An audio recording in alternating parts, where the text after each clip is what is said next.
Thanks for tuning into our seller interview series. Up to date, we've got an Amazon FBA and Shopify e-commerce business for sale in the toys and games niche. Created in June 2015, this business makes $8,075 per month in net profit, and the listing number for this business is 40883.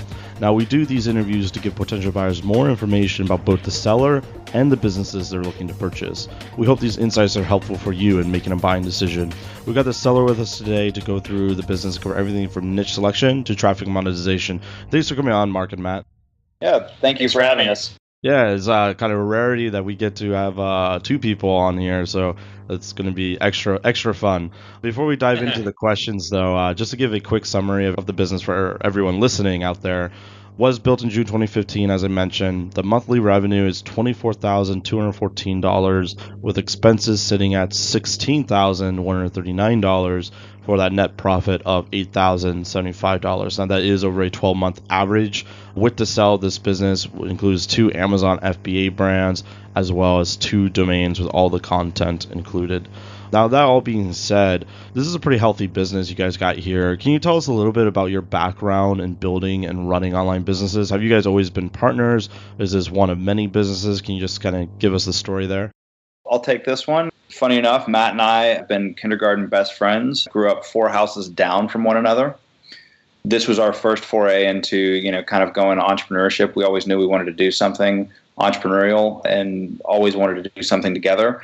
We both got to a point in 2015 where we lost interest in the corporate world, looked at what we could do outside of that. And because we were, kind of cash strapped, we were like, okay, what kind of businesses can we start for $5,000 or less? And so we kind of landed on these opportunities, and they turned out to be fantastic for us. Oh, that's awesome. So this is your first business then that was profitable for you guys? Yep, that's correct. And then how did you come up with the idea for this business? Obviously, you're not giving away the niche or anything like that, or the products rather. Was it through competitive research? You saw a market gap, or was it something you guys were just interested in? How did that come about? A little bit of all the above. The toys and games piece of it was really kind of Matt's brainchild, and I'll let him kind of go into that a little bit. Yeah, so the toys and games piece of it, basically it was something I wanted to do for a couple of years. And when we decided to start this business together, it just kind of worked out that, okay, well, let's try to figure out how to make this work now. And that's just kind of where we started with it. I had already developed the content for the game. And so Mark found the manufacturer in China, and we imported it and got it going. That's awesome. And so for someone that is looking at this business and maybe they're not super familiar with Amazon FBA or e-commerce and Shopify stores, could you just briefly describe how this business is making money? Yeah, honestly, just in as lay terms as you can put it, we found, a product that the cost is, let's just say $1 a unit, and we're able to sell these products for upwards of, $12 to $15 per unit. And so it's just simply buying something that's, for cheaper than we're able to sell it. That's exactly what it is. At the end of the day, it's pretty simple. Yeah, that's pretty much it. With your, so you guys have a Shopify store as well. Are you fulfilling that side through Amazon fulfillment as well? Yes. All of our products are stored in Amazon warehouses right now. Any sales that we have, actually, any domestic sales that we have are fulfilled through Amazon. We do have occasional, like maybe 1 or 2 sales a month that are international, and I usually just fulfill those myself. Interesting. So are you primarily only in the USA market right now? Yeah. That's a major opportunity for growth. We have sales in Canada, the UK, and Australia, and I think all of those markets really would probably buy a lot more of our product if it didn't cost more than the cost of the product to ship it to them. Yeah, definitely. So right now you're having these people contact you, I'm assuming via the Shopify store when they want to make an international purchase, and they have to email your support, I'm assuming, to get that set up. No, we have it set up so there's an international shipping rate. And so any international people that come to our site can just go ahead and order the product. And then I just get a notification and send it out the next day. Okay, cool. Yeah, that is definitely a growth opportunity there, especially, even just Canada. From what I understand with Amazon FBA, it's just like a click of a button that can open up those markets. At least in Europe, that is that way. I'm not sure if it's with Canada. I know if you have a warehouse in the UK, you can pretty easily open up in Germany, Spain, and France. Yeah, it's not quite the same, I don't think. In Canada, like we would have to ship our products to Canadian warehouses, Canadian Amazon warehouses. Amazon has been sending us like monthly emails to try to get us to do that, and we just haven't. Come on, guys. I know. We've been sitting on it. We've been working on other stuff. Well, speaking of other stuff, so you have a pretty healthy business. It seems like there's opportunity to grow it. Why are you selling the business? Why not keep it and just keep growing it? Well, these were, as we established, these are the first two brands we kind of started with. And they really, not only did they teach us a lot, but they allowed us to kind of like level up. And since we just found we kind of have built a machine that has allowed us to like go out and launch other product lines, other brands. And we landed on one that we just got super excited about.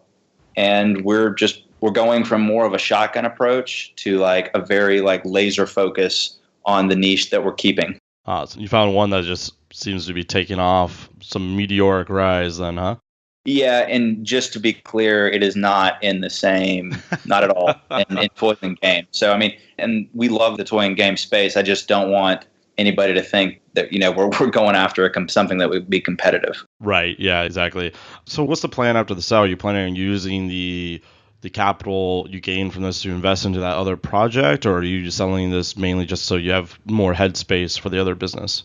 Well, as you know, and really anybody who's in any kind of product company, it's fairly working capital intensive, and we're going to take all of that capital that we get from this sale, and we're going to reinvest it into the brand that we're focusing on. Awesome. That was a great idea. When you first started these two brands, what was the trajectory of the business? Did you find once your Shopify store was up and once you had your products for sale on Amazon that the sales came in pretty easily, or did it take a while? Well, so the first brand that we started, it took a couple months to get going. Probably by September, it was pretty steady. And then, so that was June 2015 that we launched the first brand. That's the Patio Lawn and Garden brand. And then in late September of 2015, we launched the Toys and Games brand that I basically just made a post on Reddit letting people know that it existed. And then we ended up selling out of our first 400 units in 3 weeks. Nice. And then awesome. We sold another 2,000 before Christmas, and we actually ended up having to air freight inventory in from China to try to get more stock in before Christmas. So yeah, it took off like pretty quickly. That's great. So I'm assuming you mainly ship by boat? Usually we do by boat, but in that circumstance, we were willing to pay a little bit more to get it there faster. The product is still, a really nice, profitable product, even when you air freight. That said, shipping by boat is just so much cheaper, and if you have the foresight and the planning to put into it, you're just going to get so much better of a return if you can focus on that ocean freight. Yeah, absolutely. That's something that I talk to a lot of our Amazon FBA sellers about, because a lot of them they'll ship by air just because they don't want to mess with managing the logistics, but the profit margin increased quite dramatically from what I understand from boat from air. So definitely a good move. Is there anything you learned from this business that you're going to be applying to your future businesses? I know you guys said you learned a lot, but is there one thing you did that just worked really well that you're going to apply to your new businesses? Matt, you want to go first on this one? Maybe we can both walk away with our top lesson learned. To me, I think the biggest thing, the most surprising thing and the biggest takeaway for me is having your own intellectual property makes your product so much more competitive. So with our game, it's like a third-party expansion for a very popular game. And when we created our own content for it, it's basically we're drawing a moat around these specific expansion cards that go into this game that no one else can copy. And if we're able to get any kind of momentum, then it really creates brand recognition because they can't get that content anywhere else. Yeah, absolutely. It definitely makes your business what we call a more defensible business. no one can copy you. It's yours. So Yeah, exactly. speaking on that note, right before we keep going on about lessons learned, just out of curiosity, since one of your games is a third-party expansion of another game, how did that come about? Did that first game just kind of have an open door for people to create expansions for, or did you have to contact them, anything like that? No, we didn't have to contact them. There was already other third-party expansions on the market. There were a couple, and so we were maybe like the third or fourth to market for the expansion packs. And it was copyrighted in a way that basically left it open for other people to add on to the game. It's pretty cool. So before we move on to the next question, did you want to add in your lesson as well, Mark? I think one thing that was really not very clear to me before I find myself like kind of referencing back to almost on a weekly basis is when I now see opportunities that you don't necessarily have to be the inventor. You don't have to necessarily be the first mover. But when you recognize opportunities that have just massive appeal, you don't even have to like try to compete for the initial thing. But if you can come out with a product that's like a satellite product. I think, a great example that we're not touching right now is Amazon Echo stuff. I mean, Amazon Echoes are unbelievably popular. You don't have to come up with an Echo, but if you can come up with another product that's like similar or somehow that people could use in tandem with their Echo, that would be something that I would have never known before we, kind of went down this path. So, yeah. That's actually a really great lesson learned. I'm not sure That's if you guys a good one, yeah. I'm not sure if you guys are familiar with like productized service business models, but they tend to work the best when they kind of attach themselves to something else. So like a productized service for a Shopify web design or something like that. They're productized service specifically only for Shopify or one for WordPress and so on. And they are able to leverage their success because of their focus on this one big thing that they've kind of attached their brand with. So I think that's a really good strategy for sure. That makes total sense. Point. Yeah. So have you guys tried anything that didn't work? On the flip side here, something that you guys were like, man, really, really wish we didn't do that. Anything like that? The color. The video. The video. The video. Specific to the patio lawn and garden thing, when we first came out, going after FBA products, we were like, let's go shoot a funny video. I mean, people respond really well to humor and, we'll make this really cheeky slapstick kind of video for this product. And we did it on a budget, and it came out amazing and hilarious and funny. I mean, as far as I was concerned, the outcome of it was fantastic. And turns out nobody wanted to watch a video about what we made a video about. Oh, no. Yeah, it happens. It does happen indeed. Well, that's not too bad. I mean, at the end of the day, you still got a funny video, right? So that you got that going for you. It was a lot of fun to make, at least. Yeah. So I'm assuming you're not going to be making a funny video for your next business then? Or are you guys going to give it a second go? We've thought about it. We've been talking about it. We don't know. That's great. So moving more into the traffic and earnings for this business, is the traffic you guys are mainly getting from Amazon FBA, or are you guys making a large portion of yourselves with your Shopify business? It's almost all from Amazon right now. It's like 99% from Amazon. Shopify manages our international orders, and we do have some domestic orders that people just like randomly find us through Google, but maybe 95%. I'm not sure exactly the number, but most of it's through Amazon. And would you say most of that traffic that's coming to your Amazon listings is through organic, or are you guys doing anything like Amazon PPC to drive more traffic to the listings? We are doing Amazon PPC. I was pretty aggressive about learning about that when we launched, and that's something that I feel like we've done pretty well, is getting ranked for a lot of different keywords and for both of the niches that we're in. We have literally thousands of keywords that we rank for and that we sell through. That's awesome. Now with earning type here, is it mainly just this card game, or do you guys have multiple SKUs, or do you have multiple expansions? How many products are you selling? Currently, we have 4 expansions for the game. So There's like a version 1, there's version 2, and then we released a combo pack. So, it saves customers a little bit of money to buy both at the same time. So that's our third SKU. And then we have a regionally specific one as well, based on where we grew up. Interesting. That's pretty cool. Do you find that between the 4 products that they are all earning more or less the same, or is there one that is just way and by far the biggest earner for you guys?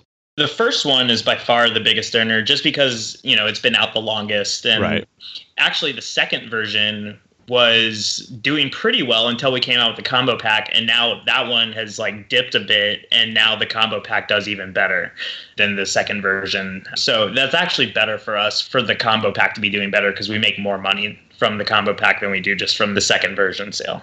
Right. Yeah. So the combo pack, I'm assuming, is like 2 expansions combined together, right? Exactly. Awesome. Are you guys doing anything with your Shopify store right now, or are you just kind of letting that sit?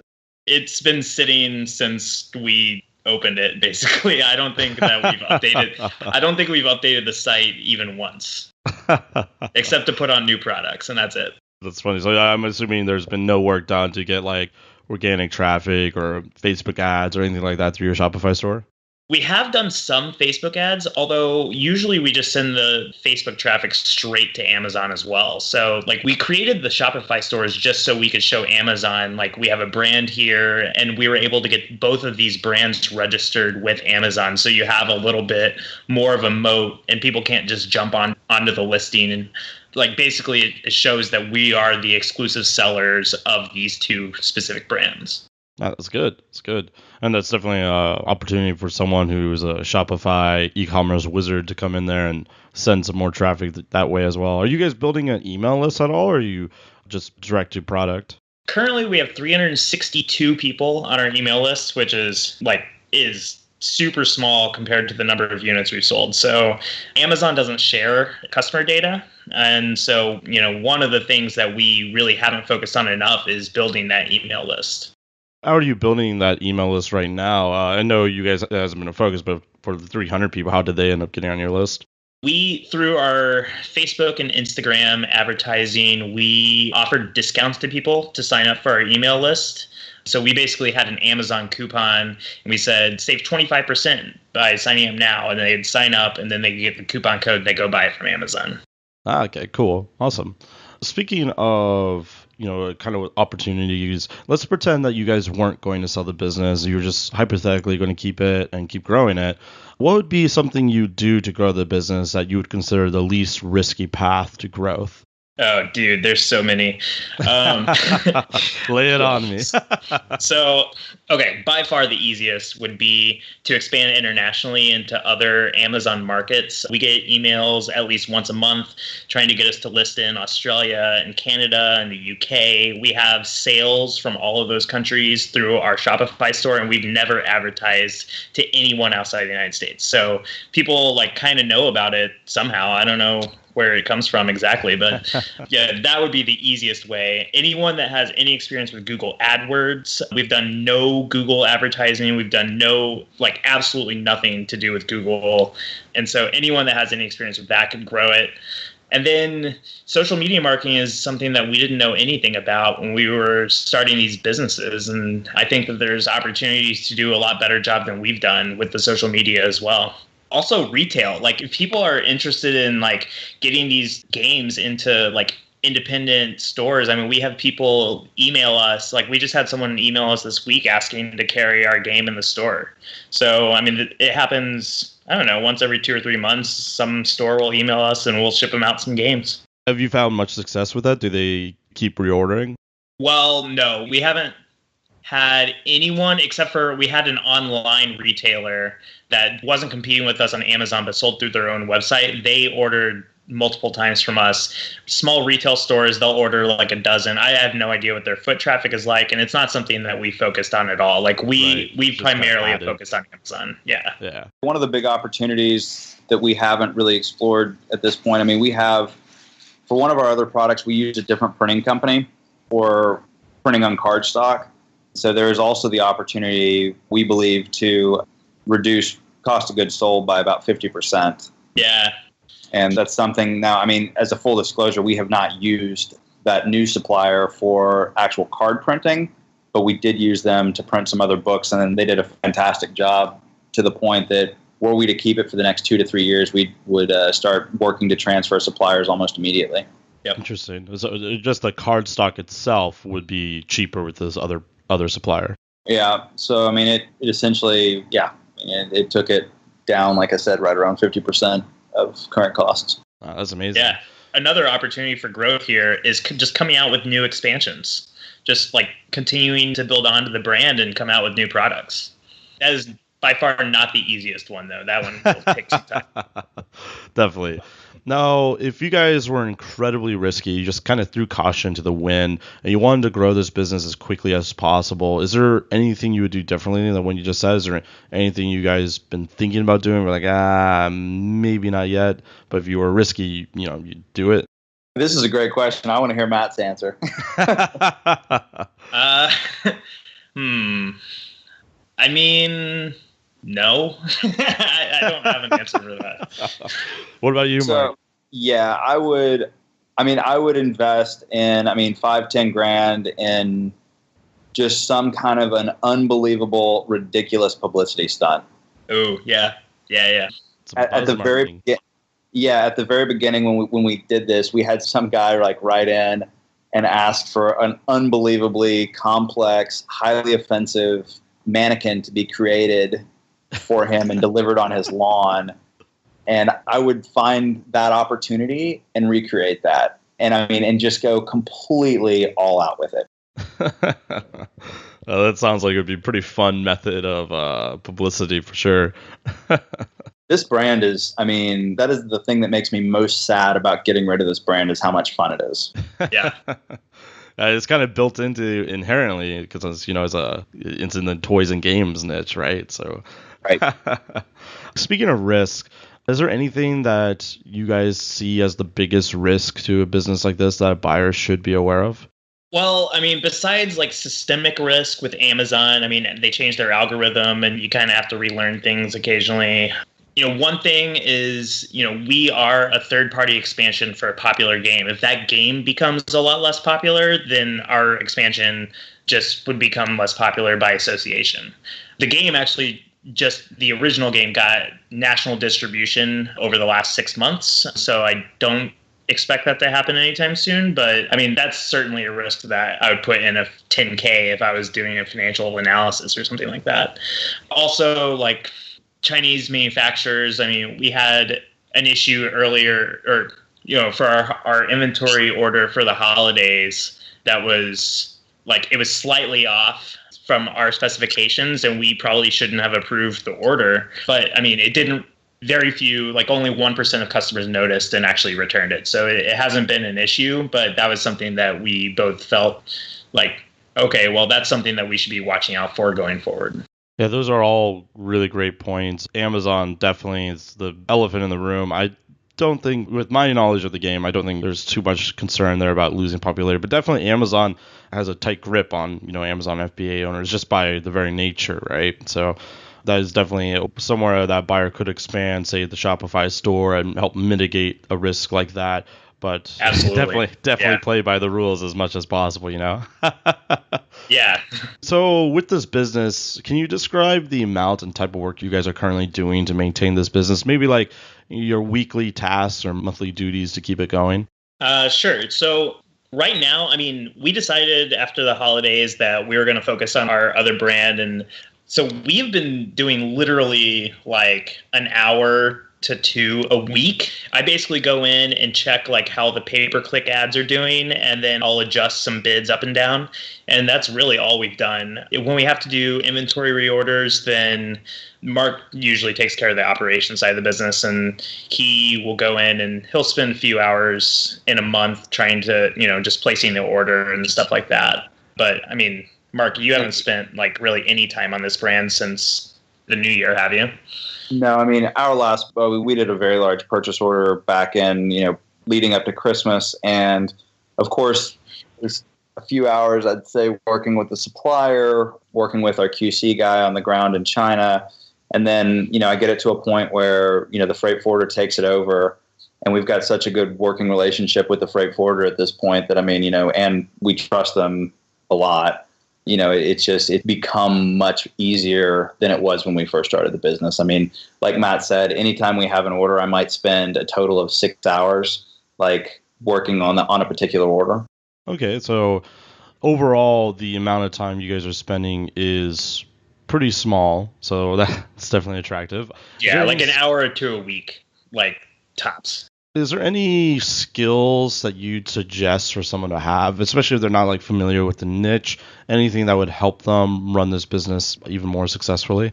Well, I mean, obviously, like any kind of AdWords experience, any kind of key terms, keyword experience is going to be super helpful. Whether it's with Amazon, I mean, Amazon PPC experience would be super helpful, as well as Google AdWords experience.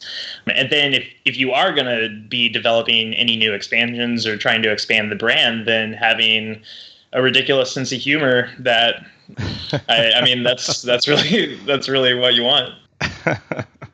Sounds like the perfect business for the great internet trolls. It really is.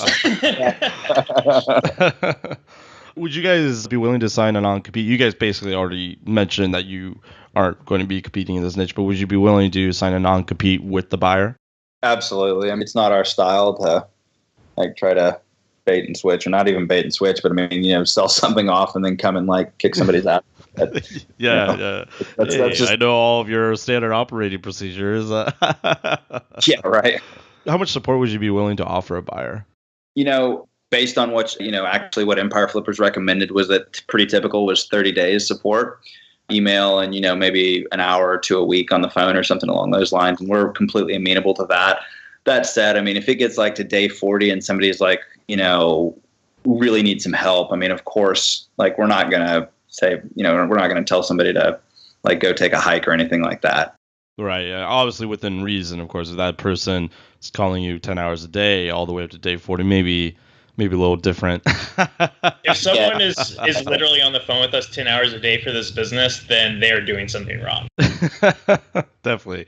So obviously the best case scenario here for Empire Flippers and for you guys is someone comes in and buys this business for full list price, but would you at all be open to a split or earn out, say like 80% up front and the remainder 20% after a certain training point, something along those lines? So, I mean, our preference is obviously, as you mentioned, like we're highly biased towards all cash. That being said, I mean, if we were able to get into a situation where, I mean, there was zero ambiguity as to how that earnout was going to occur and the money was held in escrow, then, I mean, yeah, we'd have that conversation. Yeah, definitely. Obviously, each one is highly individualized, so it's definitely case-by-case basis. Before I ask you my final question, my hot seat question, if you will, I just want to give a quick summary again for everyone out there listening in. This business was built in June 2015, has a monthly revenue of $24,214, expenses sitting at $16,139 for that net profit of $8,075. That is over a 12-month average. And with the sale, this includes 2 Amazon FBA brands as well as their 2 domains with all their content included. So my final question for you guys is, what is your best pitch in 30 seconds or less on why someone should purchase this business? That's a good question. Thank you. I'll shoot. I would tell, I mean, perfect elevator pitches. This is the type of brand that's awesome to tell people about, like when you're at the bar. Margins are extremely good and doesn't require a lot of attention. The type of person that would really kill it with this brand is someone who knows their shit as it relates to driving traffic with tools like AdWords and other strategies outside of Amazon. Anything to add to that, Matt? No, I think that's perfect. Cool. I agree. There's definitely quite a few growth opportunities, and the profit margins are very good. It's a cool product as well. For people out there, if you're watching this on YouTube and you want more information, the link will be below this video that will take you to our marketplace listing. Now, if you're watching this on our actual listing page and you want more information, you can become a depositor today. It's super easy. All you do is click the button, make a deposit, and you'll be given everything you need to review this business. So, Matt, Mark, thank you so much for coming on. It was an absolute pleasure. Yeah, likewise. Thank you, Greg.